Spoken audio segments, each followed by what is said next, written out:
40. You're standing in front of the very humble stones of my mom and dad.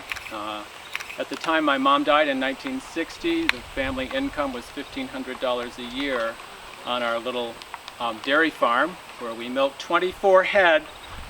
Just so you know that, you can tell that to Jim. So not a lot of people think I have a dairy background, but I do, and I'm supportive of a lot of agriculture in our very beautiful county. I'd like to thank both Al and Judy for their work personally and their team or teams. I think this is a great idea, and I hope it can continue because there are just hundreds of stories here that are lost to most of us because some of the family names we haven't even heard. I'm here because my dad was awarded the Medal of Honor for his valor in World War II. And this will get to me because it's a very tender story as it goes along.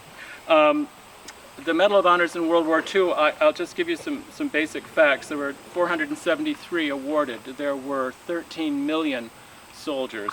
294 of these were in the Army, as was my dad, 38 the Army Air Corps, 57 in the Navy, and 83 in the Marines. And my dad always said that the heroes died on the battlefield. And I think that's true for a lot of soldiers. My dad never spoke about his valor in any sense that was prideful. He was the mayor of our town, the supervisor of our town. He was on the town board. He led many a parade. He carried the color guard proudly. He always looked straight ahead. He was always a proud soldier and a good man. And I'm going to read you his citation. You'll also find a very handsome monument to my dad at the library downtown, right in front of the Proudfoot Hall portion of the library. Beautifully done, beautifully placed there by the American Legion in the town, and I'm thankful for that. And persons have thought it might be able to be placed in different spots, but that's where my dad walked through the door to go to American Legion meetings. So for him and his soldier companions, that's precisely where it belongs. His citation. He fought gallantly in Luxembourg and Germany. On 12 September 1944, Company K began fording the Our River near Calborn, Luxembourg, to take high ground on the opposite bank. Covered by early morning fog, the 3rd Platoon, in which Sergeant Clark was squad leader, successfully negotiated the crossing. But when the 2nd Platoon reached the shore, withering automatic and small arms fire ripped into it, eliminating the platoon leader and platoon sergeant and pinning the troops in the open. From his comparatively safe position, Sergeant Clark crawled alone across a field, a hail of bullets to the stricken troops. He led the platoon to safety and then, unhesitatingly, returned to the fire-swept area to rescue a wounded soldier, carrying him to the American line while hostile gunners tried to cut him down.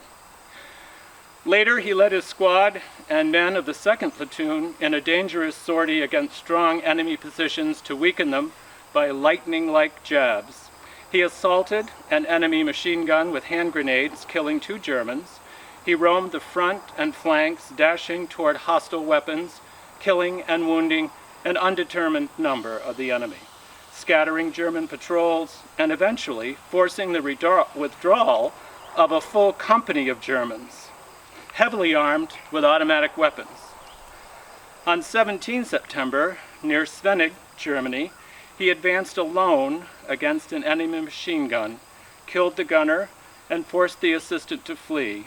The Germans counterattacked, and heavy casualties were suffered by Company K. Seeing that 2 platoons lacked the leadership, Sergeant Clark took over their command and moved among the men to give encouragement. Although wounded on the morning of 18 September, he refused to be evacuated and took up a position in a pillbox when night came.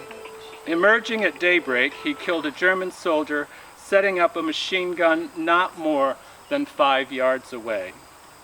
When he located another enemy gun, he moved up unobserved and killed 2 Germans with rifle fire. Later that day, he voluntarily braved small arms fire to take food and water to members of an isolated platoon. Sergeant Clark's actions in assuming command when leadership was desperately needed, in launching attacks and beating off counterattacks, in aiding his stranded comrades, and in fearlessly facing powerful enemy fire, were strikingly heroic examples and put fighting heart into the hard-pressed men of Company K. Great guy.